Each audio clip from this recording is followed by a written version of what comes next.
Hello, welcome to Goodnight Flagstaff. I'm Claire Obermarck.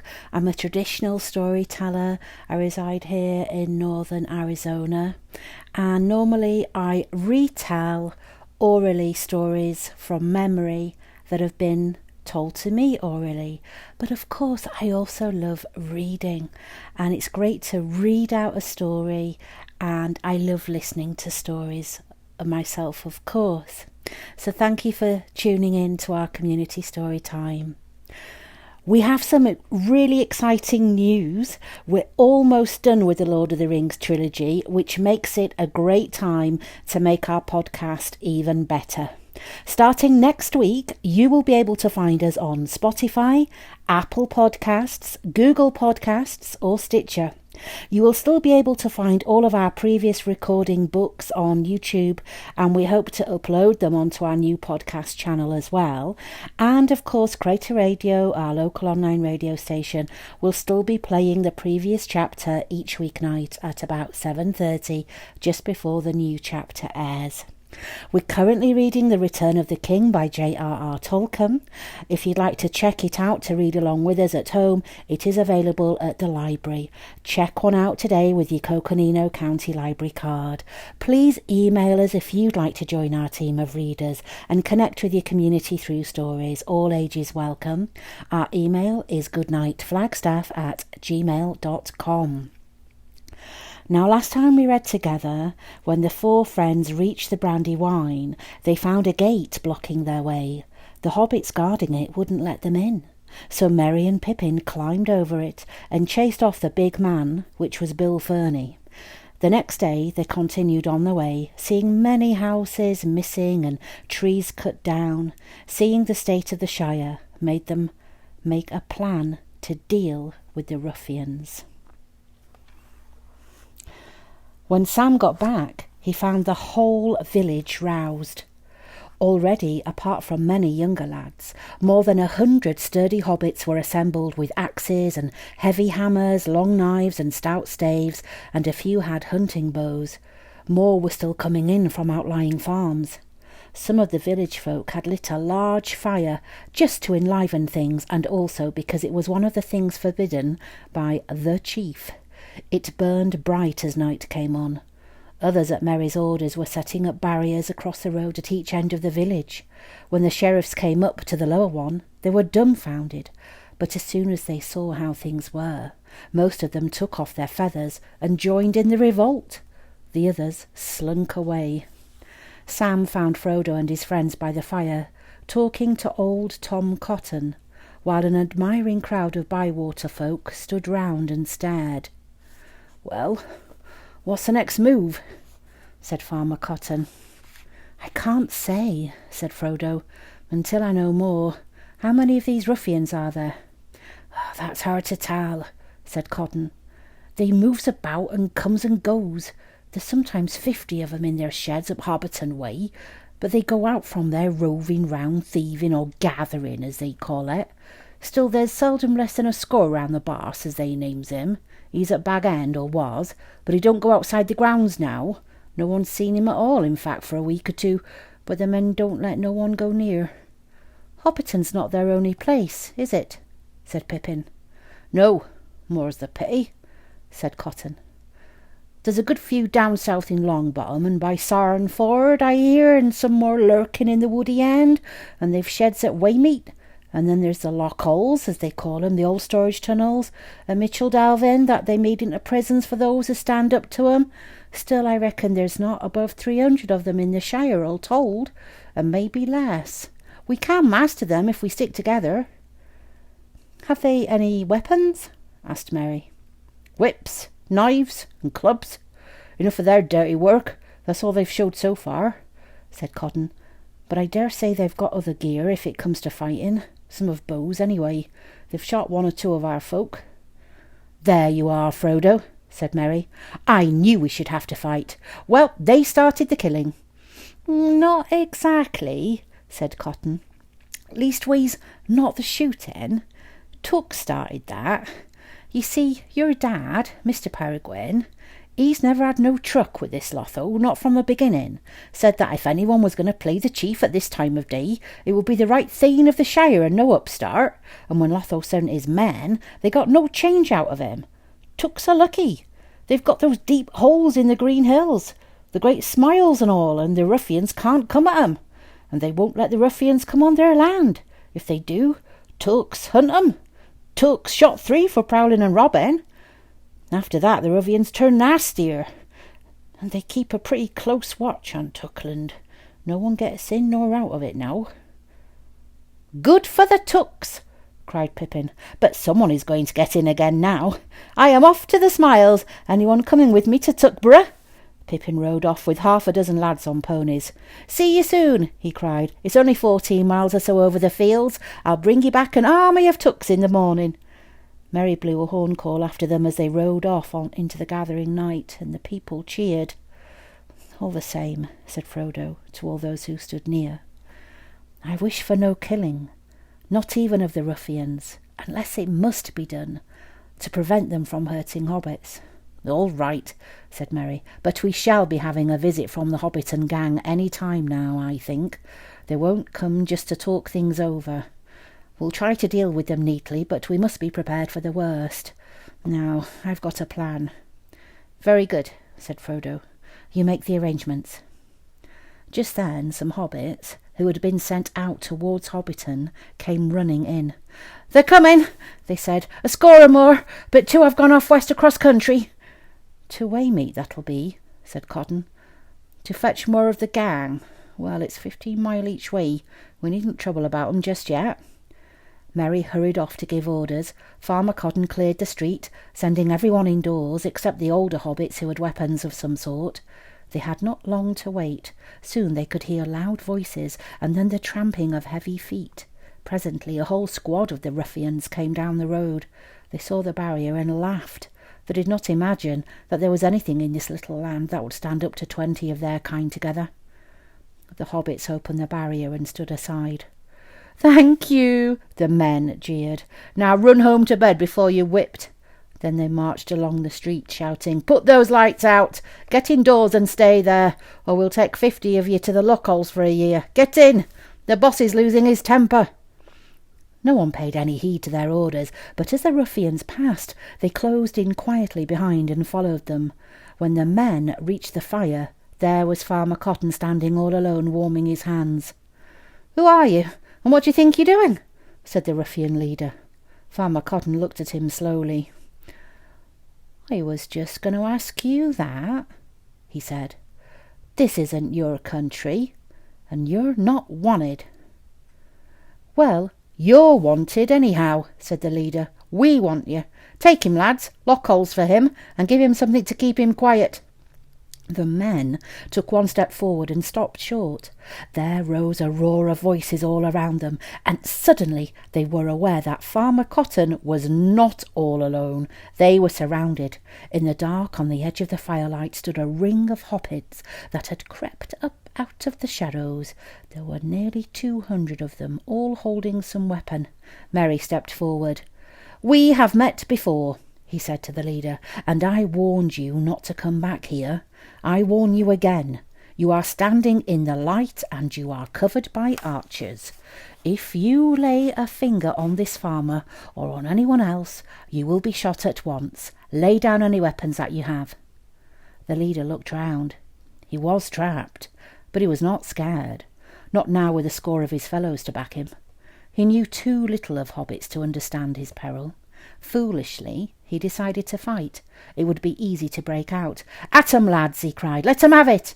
With a long knife in his left hand and a club in the other, he made a rush at the ring, trying to burst out back towards Hobbiton. He aimed a savage blow at Merry, who stood in his way. He fell dead, with 4 arrows in him. That was enough for the others. They gave in. Their weapons were taken from them, and they were roped together and marched off to an empty hut that they had built themselves, and there they were tied hand and foot and locked up under guard. The dead leader was dragged off and buried. "Seems almost too easy after all, don't it?" said Cotton. "I think we could master them, but we needed a call. You came back in the nick of time, Mr. Merry." "There's more to be done still. said Mary. "If you're right in your reckoning. We haven't dealt with a tithe of them yet, but it's dark now. I think the next stroke must wait till morning. Then we must call on the chief." "Why not now?" said Sam. "It's not much more than 6 o'clock, and I want to see my gaffer. Do you know what's come of him, Mr. Cotton?" "He's not too well, and not too bad, Sam," said the farmer. "They dug up Bagshot Row and said that was a sad blow to him. He's in one of them new houses that the chief's men used to build while they still did any work, other than burning and thieving, not above a mile from the end of Bywater. But he comes round to me when he gets a chance, and I see he's better fed than some of those poor bodies. All against the rules, of course. I'd have had him with me, but I wasn't allowed." "Thank ye indeed, Mr. Cotton, I'll never forget it," said Sam. "But I want to see him. That boss and that Sharkey, as they spoke of, they might do a mischief up there before the morning." "All right, Sam," said Cotton. "Choose a lad or two, and go and fetch him to my house. You'll not need to go near the old Hobbiton village over water. My Jolly here will show you." Sam went off. Murray arranged for lookouts round the village and guards at the barriers during the night. Then he and Frodo went off with Farmer Cotton. They sat with the family in the warm kitchen, and the Cottons asked a few polite questions about their travels, but hardly listened to the answers. They were far more concerned with events in the Shire. "It all began with Pimple, as we call him," said Farmer Cotton.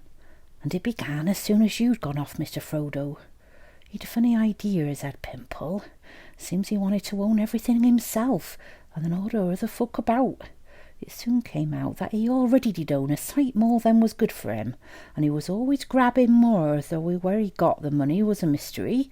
Mills and malt houses and inns and farms and leaf plantations. He'd already bought Sandyman's mill before he came to Bag End, seemingly.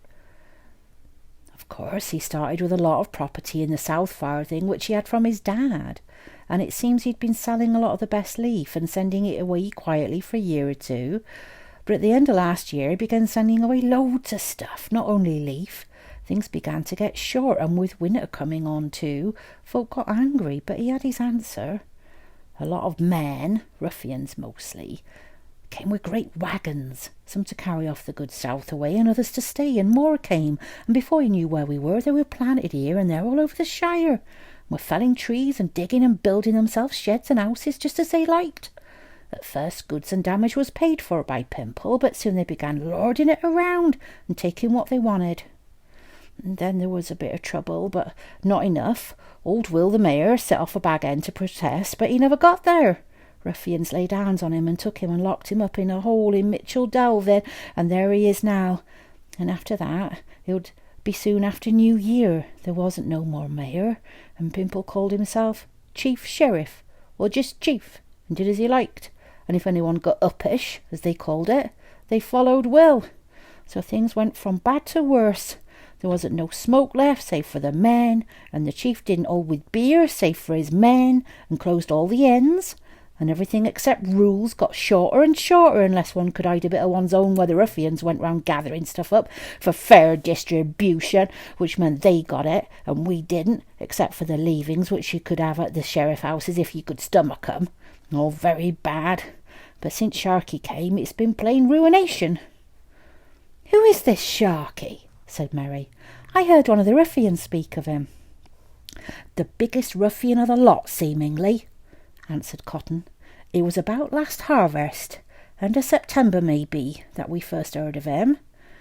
We never seen him, but he's up at Bag End, and he's a real chief now, I guess.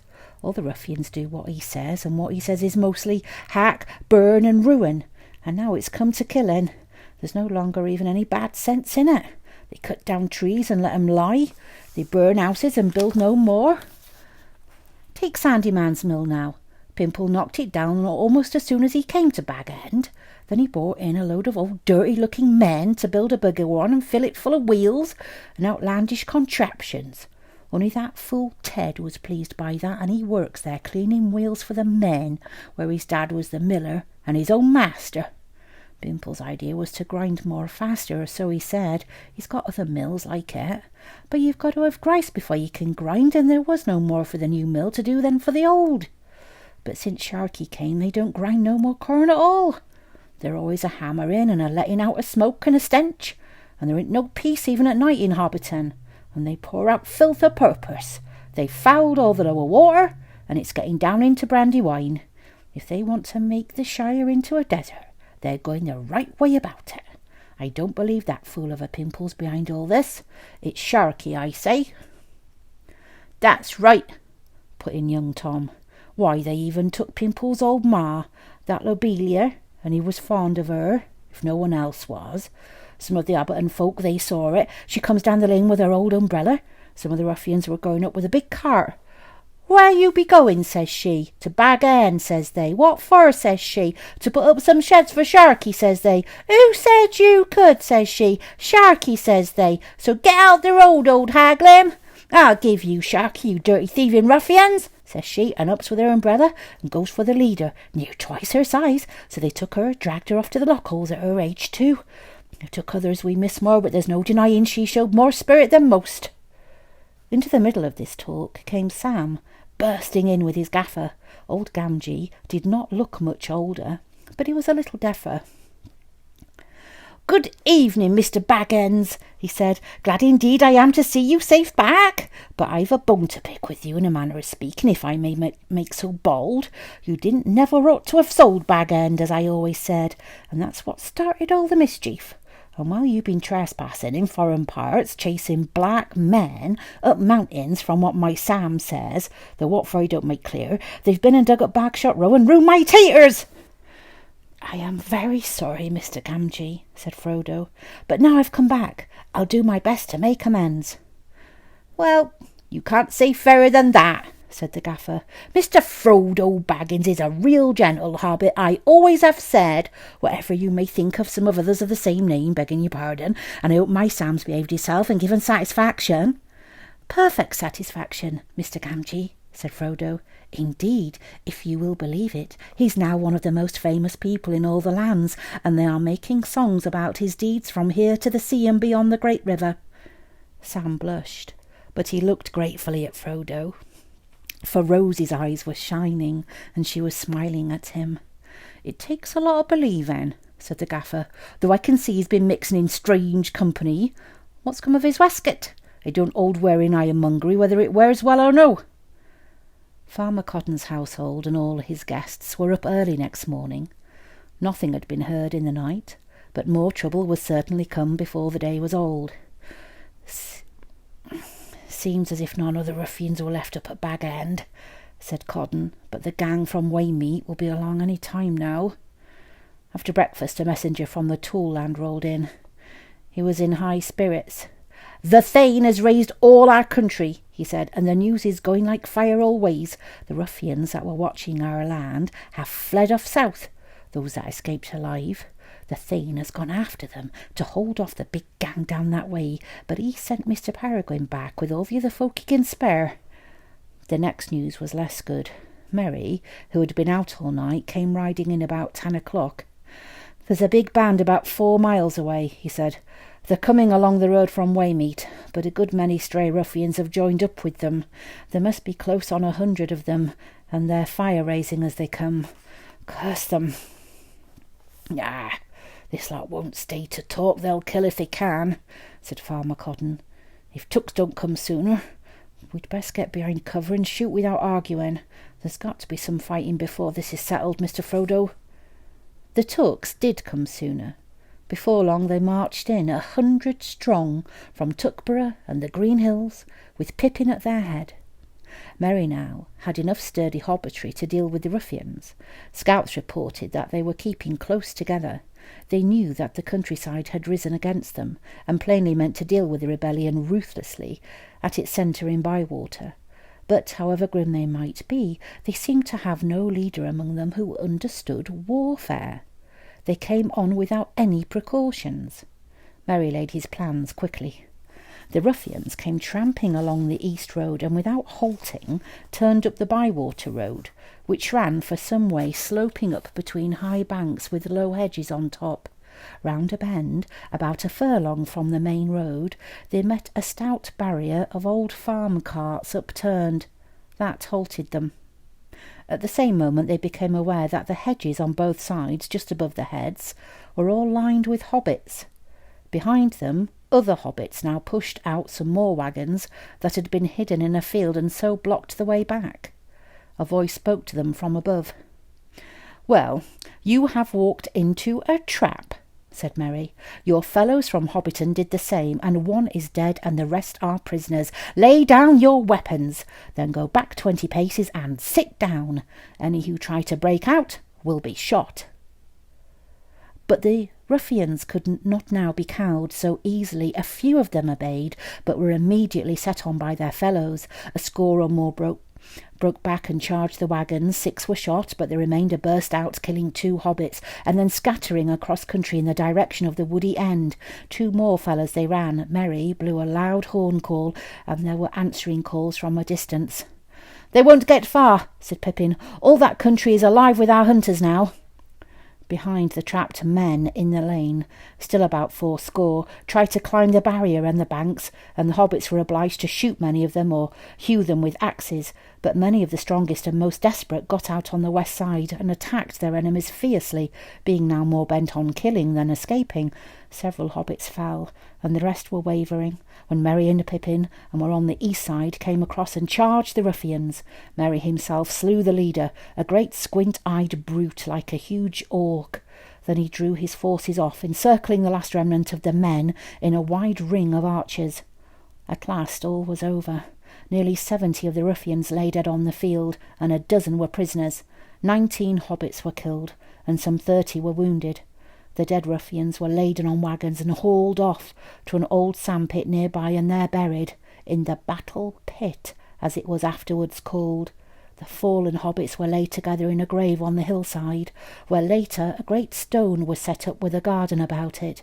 So ended the Battle of Bywater 1419, the last battle fought in the Shire, and the only battle since the Greenfields 1147, away up in the North Farthing. In consequence, though it happily cost very few lives, it has a chapter to itself in the Red Book, and the names of all those who took part were made into a roll and learned by heart by Shire historians. The very considerable rise in the fame and fortune of the Cottons dates from this time, but at the top of the roll, in all accounts, stand the names of Captains Meriadoc and Peregrine. Frodo had been in the battle, but he had not drawn sword, and his chief part had been to prevent the hobbits in their wrath at their losses from slaying those of their enemies who threw down their weapons. When the fighting was over, and the later labours were ordered, Merry, Pippin and Sam joined him, and they rode back with the Cottons. They ate a late midday meal, and then Frodo said with a sigh, "Well, I suppose it is time now that we dealt with the chief." "Yes, indeed, the sooner the better," said Merry. "And don't be too gentle. He's responsible for bringing in these ruffians, and for all the evil they have done." Farmer Cotton collected an escort of some 24 sturdy hobbits. "For it's only a guess that there is no ruffians left at Bag End," he said. "We don't know." Then they set out on foot. Frodo, Sam, Merry and Pippin led the way. It was one of the saddest hours in their lives. The great chimney rose up before them, and as they drew near the old village across the water, through rows of new, mean houses along each side of the road, they saw the new mill in all its frowning and dirty ugliness, a great brick building straddling the stream, which it fouled with a steaming and stinking outflow. All along the Bywater road, every tree had been felled. As they crossed the bridge and looked up the hill, they gasped. Even Sam's vision in the mirror had not prepared him for what they saw. The old grange on the west side had been knocked down, and its place taken by rows of tarred sheds. All the chestnuts were gone. The banks and hedgerows were broken. Great waggons were standing in disorder in a field beaten bare of grass.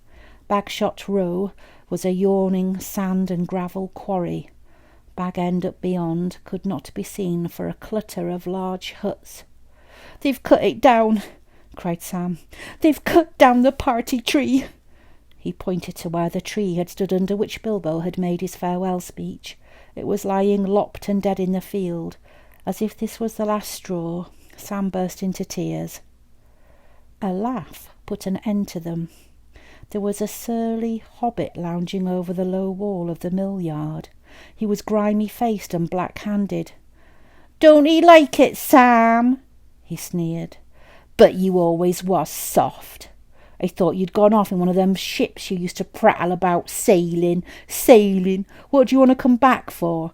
We've work to do in the Shire now." "So I see," said Sam. "No time for washing, but time for wall propping. But see here, Masty Sandy Man, I've a score to pay in this village, and don't you make it any longer with your jeering, or you'll foot a bill too big for your purse." Ted Sandyman spat over the wall. "Garn," he said, "you can't touch me. I'm a friend of the boss's, but he'll touch you all right if I have any more of your mouth." "Don't waste any more words on the fool, Sam," said Frodo. "I hope there are not many more hobbits that have become like this. It would be a worse trouble than all the damage the men have done." "You are dirty and insolent, Sandyman," said Merry, "and also very much out of your reckoning. We are just going up the hill to remove your precious boss. We have dealt with his men." Ted gaped, for at that moment he first caught sight of the escort that at a sign from Merry now marched over the bridge. Dashing back into the mill, he ran out with a horn and blew it loudly. "Save your breath," laughed Merry. "I've a better." Then lifting up his silver horn, he winded it, and its clear call rang over the hill, and out of the holes and sheds and shabby houses of Hobbiton the hobbits answered and came pouring out, and with cheers and loud cries they followed the company up the road to Bag End. At the top of the lane the party halted, and Frodo and his friends went on, and they came at last to the once beloved place. The garden was full of huts and sheds, some so near the old westward windows that they cut off all their light. There were piles of refuse everywhere. The door was scarred, the bell chain was dangling loose, and the bell would not ring. Knocking brought no answer. At length they pushed, and the door yielded. They went in. The place stank and was full of filth and disorder. It did not appear to have been used for some time. "Where is that miserable Lotho hiding?" said Merry. They had searched every room and found no living thing save rats and mice. "Shall we turn on the others to search the sheds?" "This is worse than Mordor," said Sam. "Much worse in a way. It comes home to you, as they say, because it is home, and you remember it before it was all ruined." "Yes, this is Mordor," said Frodo. "Just one of its works. Saruman was doing its work all the time, even when he thought he was working for himself, and the same with those that Saruman tricked, like Lotho." Merry looked round in dismay and disgust. "Let's get out," he said. "If I had known all the mischief he had caused, I should have stuffed my pouch down Saruman's throat." No doubt, but you did not, and so I am able to welcome you home." There, standing at the door, was Saruman himself, looking well fed and well pleased. His eyes gleamed with malice and amusement. A sudden light broke on Frodo. "Sharky!" he cried. Saruman laughed. "So you have heard the name, have you? All my people used to call me that in Isengard, I believe, a sign of affection, possibly. But evidently you did not expect to see me here." "I did not," said Frodo, "but I might have guessed. A little mischief and a mean way. Gandalf warned me that you were still capable of it." "Quite capable," said Saruman, "and more than a little. You made me laugh, you hobbit lordlings, riding along with all those great people, so secure and so pleased with your little selves. You thought you had done very well out of it all, and could now just amble back and have a nice quiet time in the country. Saruman's home could be all wrecked, and he could be turned out, but no one could touch yours. Oh, no, Gandalf would look after your affairs." Saruman laughed again. "Not he. When his tools have done their task, he drops them. But you must go dangling after him, dawdling and talking, and riding round twice as far as you needed. Well, thought I, if they're such fools, I will get ahead of them and teach them a lesson. One ill turn deserves another. It would have been a sharper lesson if only you had given me a little more time and more men. Still, I have already done much that you will find it hard to mend or undo in your lives, and it will be pleasant to think of that and set it against my injuries." "Well, if that is what you find pleasure in," said Frodo, "I pity you. It will be a pleasure of memory only, I fear. Go at once, and never return." The hobbits of the villages had seen Saruman come out of one of the huts, and at once they came crowding up to the door of Bag End. When they heard Frodo's command, they murmured angrily, "Don't let him go! Kill him! He's a villain and a murderer! Kill him!" Saruman looked round at their hostile faces and smiled. "Kill him!" he mocked. "Kill him! If you think there are enough of you, my brave hobbits!" He drew himself up and stared at them darkly with his black eyes. "But do not think that when I lost all my goods, I lost all my power. Whoever strikes me shall be accursed, and if my blood stains the Shire, it shall wither and never again be healed." The hobbits recoiled, but Frodo said, "Do not believe him. He has lost all power, save his voice that can still daunt you and deceive you if you let it, but I will not have him slain. It is useless to meet revenge with revenge. It will heal nothing. Go, Saruman, by the speediest way." "Worm! Worm!" Saruman called, and out of a nearby hut came Wormtongue, crawling, almost like a dog. "To the road again, Worm," said Saruman. "These fine fellows and lordlings are turning us adrift again. Come along." Saruman turned to go, and Wormtongue shuffled after him. But even as Saruman passed close to Frodo, a knife flashed in his hand, and he stabbed swiftly. The blade turned on the hidden mailcoat and snapped. A dozen hobbits, led by Sam, leapt forward with a cry and flung the villain to the ground. Sam drew his sword. "No, Sam," said Frodo, "do not kill him even now, for he has not hurt me, and in any case I do not wish him to be slain in this evil mood. He was great once, of a noble kind that we should not dare to raise our hands against. He is fallen, and his cure is beyond us, but I would still spare him, in the hope that he may find it." Saruman rose to his feet and stared at Frodo. There was a strange look in his eyes of mingled wonder and respect and hatred. "You have grown, halfling," he said. "Yes, you have grown very much. You are wise and cruel. You have robbed me my revenge of sweetness, and now I must go hence in bitterness, in debt to your mercy. I hate it, and you. Well, I go, and I will trouble you no more, but do not expect me to wish you health and long life. You will have neither, but that is not my doing. I merely foretell." He walked away, and the hobbits made a lane for him to pass, but their knuckles whitened as they gripped on their weapons. Wormtongue hesitated, and then followed his master. "Wormtongue!" called Frodo, "you need not follow him. I know of no evil you have done to me. You can have rest and food here for a while until you are stronger and can go your own ways." Wormtongue halted and looked back at him, half prepared to stay. Saruman turned. "No evil?" he cackled. "Oh, no. Even when he sneaks out at night, it is only to look at the stars. But did I hear someone will ask where poor Lotho is hiding? You know, don't you, Worm? Will you tell them?" Wormtongue cowered down and whimpered, "No, no." "Then I will," said Saruman.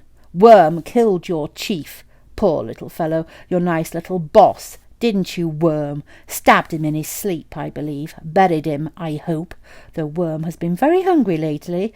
No, Worm is not really nice. You had better leave him to me." A look of wild hatred came into Wormtongue's red eyes. "You told me to. You made me do it," he hissed. Saruman laughed. "You do what Sharky says always, don't you, Worm? Well, now he says, 'Follow!'"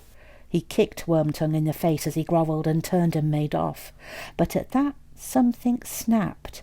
Suddenly Wormtongue rose up, drawing a hidden knife, and then with a snarl like a dog he sprang on Saruman's back, jerked his head back, cut his throat, and with a yowl ran off down the lane. Before Frodo could recover or speak a word, 3 hobbit bows twanged, and Wormtongue fell dead.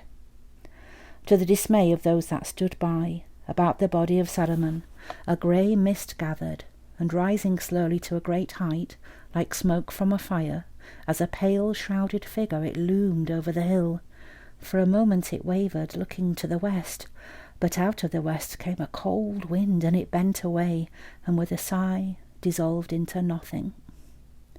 Frodo looked down at the body with pity and horror, for as he looked it seemed that long years of death were suddenly revealed in it, and it shrank, and the shrivelled face became rags of skin upon a hideous skull. Lifting up the skirt of the dirty cloak that sprawled beside it, he covered it over and turned away. "That's the end of that," said Sam. "A nasty end, and I wish I needn't have seen it, but it's a good riddance." "And the very last end of the war, I hope," said Merry. "I hope so," said Frodo and sighed. "The very last stroke. But to think that it should fall here, at the very door of Bag End. Among all my hopes and fears, at least I never expected that." "I shan't call it the end till we've cleared up the mess," said Sam gloomily, "and that will take a lot of time and work." Well, thank you for tuning in. Join us next time for the last chapter of The Return of the King. Good night, Flagstaff.